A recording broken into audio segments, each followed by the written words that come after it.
Kukaine time. It is 27 away from te au take tō tātou kukaine tora e rungoruma i 2 minutes toi kua kututu te ora waru i rungo tā tātou rātou Matariki FM. I roto te atanga e te au take ai ko te take o tātou ko vaipunu i an taire no tā tātou tuanga ruarara no te popongi. At this time, folks, vaipunu i an taire for a bit of a chin wag with yours truly this morning. Good morning, Vaipunu. Popongi, bro. How are you? I'm okay. And that's you? Good. That's good. Yeah, always good. Hey, look, thank you. Thank you for us for accepting my request for you to come and have a bit of a chat with me this morning about yourself and also this Tai Collective, which I was reading on Facebook this morning. Yeah. So, firstly, I think, also thank you for accepting my request. And so what I want to do is give you the opportunity to explain or introduce yourself to our listeners out there. Yeah, cool. Tai Collective is an organisation we started in New Zealand probably about 4 years ago. I've recently moved to Moke from New Zealand, where I was a computer teacher. So I've been teaching IT for nearly 10 years, and just really, really passionate about teaching the next generation how to use computers in a creative way, rather than just being the users. Yeah. I can really see the power of how you can use technology and computers and devices and the internet and all these modern tools to really sort of help you to express your creativity and innovation ideas. So it's sort of been my passion and purpose for some years now, and it's just sort of led me back home to the Cook Islands. Yeah. And Tai Collective is sort of that vehicle that we're using to get more youth into learning how to use these tools. Okay. Before we carry on with Tai Collective, I just wanted you to explain who you are, who's your parents, what tribe you belong to, and all of that sort of stuff, and all good. and how young you are. Okay. Yeah. My name's Waipuni Ian Tairea. My dad is Waipuni Tairea from Papaoru Tairea in Moke. But we're Moke and also Atu side from my great-grandmother Teora on the Ukaro side. Born in New Zealand, born in Wanganui, but always the uncles have always just sort of told us the stories of Moke growing up and what it's like. So it's just always been a dream of mine and my cousins to come back to the Cook Islands and come back to Moke. And it's just finally starting to happen. Trying to set up here and sort of do the work that we're called to do here. Yeah. Open up some new things for, just do whatever I can do to sort of serve the people here and also try and get our families to come back. Okay. Come back to the islands. So are you able to share how young you are? Yeah, I'm 37. That's not that young. Still getting on. I feel, a lot younger, but I'm not that young. Oh, yes, you are. You're a mapu. You know, we have mapus that are in their 70s. Yeah. True. Yeah, no, it's I'm excited to be here. Yeah. Okay, well, thanks for sharing all of that, your lineage and all of that. So I'm interested to learn that you're from the Ukaro clan of Enua Manu. Anyway, what I wanted to also check out with you in terms of yourself, what motivated you to come home? Because it's this, like a 37-year-old coming to the Cook Islands who wasn't born here, was born in a little town in Wanganui. And what motivated you to come back? What made you want to come back? Yeah, like I was saying, I think it was just hearing the stories of moke from our aunties and uncles growing up as kids, and just, you know, always dreaming of coming over. And I think, you know, I'm walking with the Lord now, and I just honestly believe that, you know, He was calling us to come back. And, you know, when COVID hit, it was sort of a chance to, you know, take a bit of a pause from the daily routine of work and stuff, and really think about what are we wanting to do, what are we supposed to be doing. Yeah. And it just sort of made sense that it was time to go. Well, it's interesting. You've also touched on the Lord guiding you, and I mean, that's another thing that you don't hear much of in terms of young people, you know, making it known to others of their faith and their belief. Yeah, so good on you. So 4 years ago, you established TaiCollective. Why TaiCollective? What's in the name? Yeah. So TaiCollective, it originated, we were calling it Tai Collective because the Māori kura that I was working at the time was called Tai Wānanga. Oh, yeah. And so the word Tai, and sort of what resonated was, you know, it's a prefix for youth. So we were calling our mapu taiohi. And then, but we also like tai as a sort of like a word for, you know, union. Yeah. And that being a collective, we really want to bring people who are already doing this stuff, like myself, like Mi'i Taukia, other people already in the creative industries using technology, using these tools. Yeah.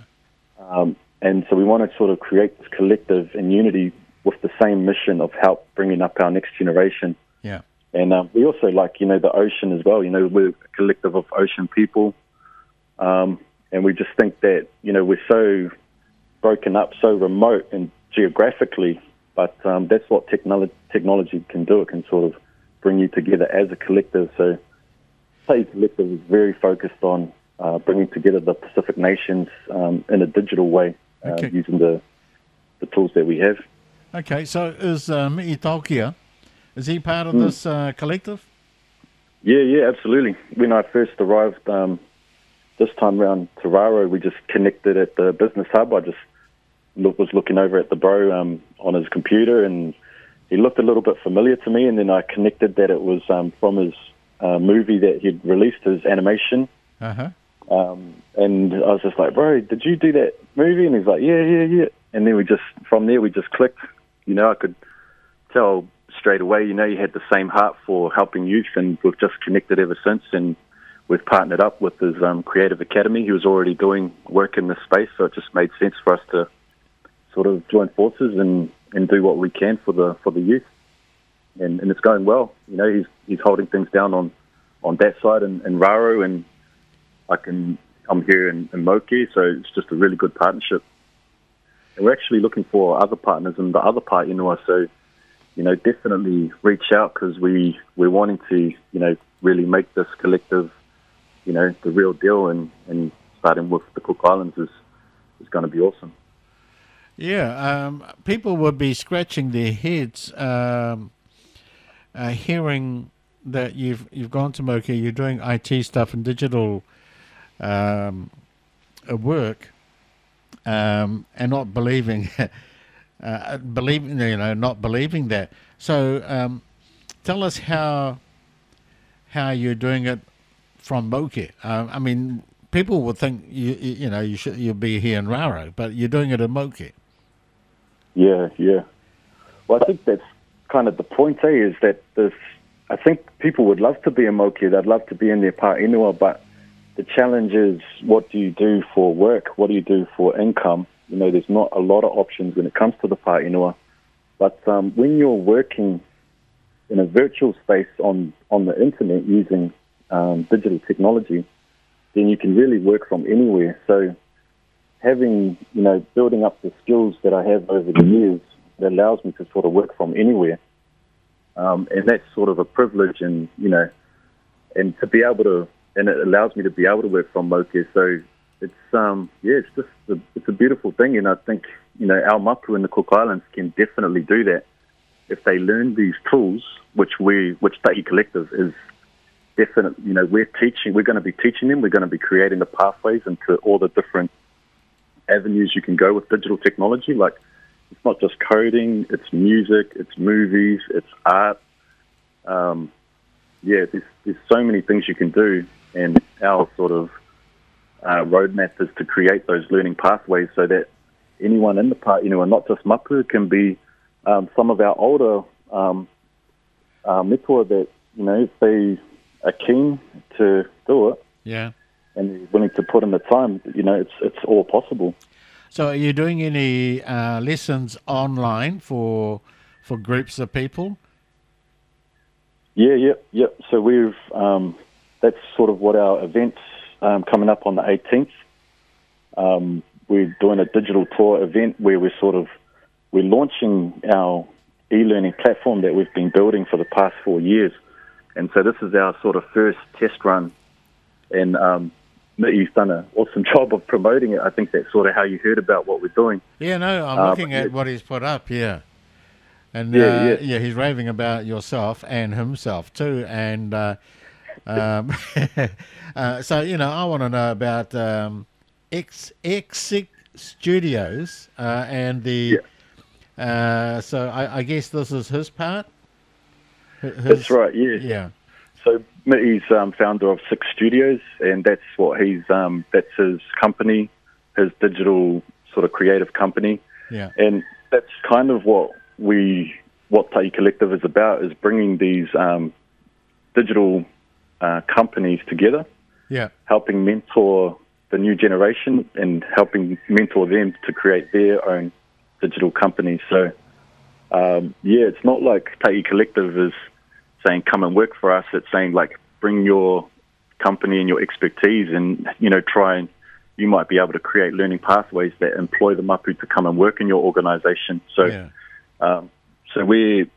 our sort of studio that we're operating out of is called Sunrise Labs, named after the Sunrise Hall in Ngāti Aroa in Moku. Yeah, okay. And, so the courses that I'm creating on our platform, if you go through those, then you'll have a job at Sunrise Lab working with us. So, that's sort of the thing. Yeah, we want to encourage people to, if you have a company and you're working in this space, then touch base with us and try and, sort of take on some apprentices and mentor them into your business. Wow. That's kind of the model. It's like a earn to learn thing. So we pay our students once they've reached those sort of skills, reach that sort of level. So have you gone into like the Ministry of Education to share the platforms that you have for students? We haven't yet. This event we're running on the 18th is sort of our first launch of software, so it's a bit of a test ground for us because the platform's been in development for about 4 years. Okay. And this is the first time that it's sort of ready to trial. So it's pretty exciting. I think once we do this event, we'll get some pretty good feedback and we'll sort of refine it from what we've learned from this engagement. And then, maybe then we can look at the ministry. But, I've worked in for the ministry in New Zealand, and they just sort of, they're sort of struggling a little bit. So, I'm absolutely keen to, I hope that they pick it up, but they just sort of, have their hands tied a bit in terms of what they can and can't do because of the NTQA and stuff. But that's a whole other thing. Yeah. So, like in the Cook Islands, we don't have the human resources to teach. All of this digital technology, the space, IT, call it what you will. Is it possible that what you and Mi'itakia are doing, you would be able to provide the lessons for IT in, say, Nukutiri College, Tiriora College, and some of the primary schools that are doing intermediate sort of standards as well, online and have a virtual IT class through you and me. Yeah. Absolutely. That's 100% our goal and what we're working towards. And we've even sort of costed it out, and we know clearly what we need to do, and we're doing the groundwork for that now. Like, we know that if we had $2 million, we could get Starlink dishes set up in all the outer islands. We could set up a shipping container classroom kitted out with computers, all plugging into our platform. That's where we're going, and that's what we're working on. Right. Okay, so I like the term that is in this piece here, which is effective innovators. How did you guys come up with that? Well, it's I just think that our people, like our ancestors, have always been innovators. You know, they're working with what they have. They have to be creative, and I just think that people think of computers as, you know, an entertainment device, like for gaming, for Netflix, for movies, things like that. But I see it as it's a tool, like an ads, you know, like the modern day ads. It's what you carve out with this computer. You can create so many things. Yeah. So it's trying to turn that mindset to innovation. It's looking at problems and thinking, using this technology, what solution can I create to this problem? Yeah. And it's, you know, that's what you can do when you learn how to use it properly. So we just want our young people to sort of have that feeling once they've learned some of these skills, that they realize, well, you know, I can help my community, I can help my village. There's things that I can create and build using this computer that's going to help people around me. Yeah. So that's that effective innovation. You know, not innovating, just creating something that doesn't actually have a good purpose. Yeah. So it's thinking, how can it help people? I think that's effective innovation. Yeah. Because I noticed right at the beginning of Mi'i's piece, he's saying that the shifting teenage focus from mindless scrolling.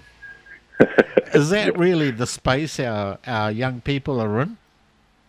Yep. It's not just our young people, you know. Well, even myself, I catch myself out sometimes. You know, these platforms like Facebook and TikTok, they're masterfully engineered by the best in the world, and you know, and all they're trying to do is just capture your attention. And you know, it is mindless scrolling. You catch yourself going, "What the hell am I doing?" You know, and so it's definitely the dark side of technology. It's trying to suck you in to do nothing. But I think we're sort of the opposite of that. We're trying to show people how you can use it for good and not for bad. Yeah. Okay, it's interesting you say the dark side of these platforms. How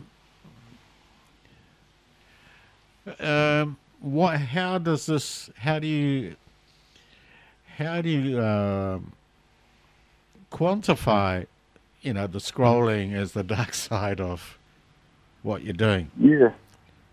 I just think, you know, one measure could just be the sheer amount of time that you spend on it. You know, like, it's, in my opinion, when you're scrolling in that way, it's probably the least productive thing you could do. You know, it doesn't really add anything to your life or add anything to, you know, what you're called to do in this world. So, you know, just that alone is, you know, probably why I call it the dark side. You know, I'm not a big fan of those platforms. You know, yeah. Wow. Okay, well, you know, what you're talking about this morning, Vaipunu, is really refreshing. Yeah. And it is, I think this is like a bit of a jolt, and people will be saying, well, this is unbelievable that we have these schools in the Cook Islands developing technology remotely to teach our young people, the next generation. Yeah. I know that the government is wanting to run virtual sittings of Parliament so that the members from the outer islands don't need to, they can stay out there and Parliament can meet virtually. Like the Prime Minister the other day was part of Cabinet and their caucus meeting from Indonesia. And so I want to ask you about apps. Are you guys in the position of designing applications? Yeah, we definitely are. Yeah. We've got the skills to do those, but at the moment we're just really focused on this education aspect. Our e-learning platform is a fully fledged app. It's a web app. We've got a startup company behind it. Yeah. It's called GalaxyMaps. So that's our main focus. We really want to, focus on this education space so that we can bring up more kids to become the app developers. We don't want to get too bogged down creating these apps because it'll slow us down when we want to be bringing up the kids to be creating the apps. So that's sort of what we're thinking. Yeah. Okay. Mm. Oh, it sounds like you've got a friend next to you. Yeah. The chickens are always here in the morning. But I just want to add, there's a lot of smart people in the Cook Islands in this space, like Arnold Tisam, Brett Garrett and that at Smarty. It's just, it is, like when you're talking about the government looking at doing video conferencing and things like that, we do have people here and they are, working in the space, and the technology thing, it does help you to sort of advance quickly, progress quickly. But I just wanted to sort of add that there are people doing it and they are trying to, with the best intentions, they're trying to help our people, but they're sort of frustrated. They're not really breaking through. And why is that? And why is that? I think from conversations I've had with them, it's sort of, I think it's government not really understanding the space very well and, being a bit scared, like it sounds risky. They're not used to it. They don't want to sort of, rock the boat too much. Yeah. And I think when you don't understand what, technologists are talking about, they don't really want to sort of put their career on the line for something that could be seen as risky. But I think, we have to sort of embrace a mindset of, experimentation and let's give things a go. If they don't work, that's okay. Let's put things around it. So, if a failure occurs, it's not, going to be really bad. But I just think we need to be more bold in things that we support. Yeah. And, otherwise it gets outsourced offshore. Lots of money gets spent, and then still it doesn't work anyway. So, let's invest the money into our people, and just be a bit more willing to try things that might, that you're not familiar with, but, just trust in the people that are doing it. Yeah. And the results will speak for themselves. Yeah, I think there is a fear element in some of our government officials in regards technology. So there's a fear aspect. There is also the literacy issue, as well as the kind of language used in the IT sector. Which could be a turn-off. And so, you just imagine you're talking to a 60-year-old and you're talking about 2030. Yeah. Okay, so you're miles ahead of a 60-year-old's capacity to even comprehend what you're talking about, but you're doing it now for down the road. Yeah, I think it comes back to that point that you just got to trust the people that are telling you, you know, how things could be done, you know, like, Yeah. yeah. And so, and then there's always the aspect of missing the boat in terms of the country, and we could have been the launch pad for what you and me are developing, and they say, oh no, we can't do that. You know, I mean, that sort of mentality, our people can't do that. We'll have to go outside and get it. That's really, I think, what you're talking about there is that trust. It's that unbelievable element, and because of the fear factor, they said, no, Cook Islanders can't do that. Yeah. Is that, I mean, would you agree with that or not? Yeah, it sounds like that's probably part of it, eh? Yeah. From just the conversations I've had. So at the moment, there is a huge shortage of IT people in the Cook Islands. Just about every government agency needs an IT person or two. Yeah. And we just don't have it. So, you have one person being shared amongst, X amount of staff. Yeah. So I think what you're doing with young people, teaching them and moving them into this effective innovators, rather than scrolling, is an amazing thing that you're doing. And all credit to you and Mi'i and the team, that you guys have in developing this sector, a true development of information and technology in the Cook Islands. Yeah. No, thank you very much for having me on the show, and appreciate it. Okay, well, no, we'll have to have another chat about these things, because I wouldn't mind an app. We'll have a talk about other opportunities. So anyway, Vaipunu, thank you for coming on this morning and having a chat and sharing the love on the stuff that you and me are doing. Sounds like that you guys have this real passion to drive this, irrespective of the hurdles, the brick walls that you're hitting. I mean, all the best for you too. I mean, Anno Tism is one of those warriors. I mean, he did his trade here. And so it's good that, we have some people like you and me and Anno around the place. Yeah, that we can call on. So thank you for sharing the love on TaiCollective and all the things that you and me are doing. Yeah, thank you very much. And you have a good day. Get in touch if you guys want to join, young people, Mapu. Yeah. If you want to go down this pathway, you want to learn the digital skills to be able to work from wherever you are, get in contact with TaiCollective. You have a good day. Awesome, you too. Bye, Uncle. Bye. Ka kite.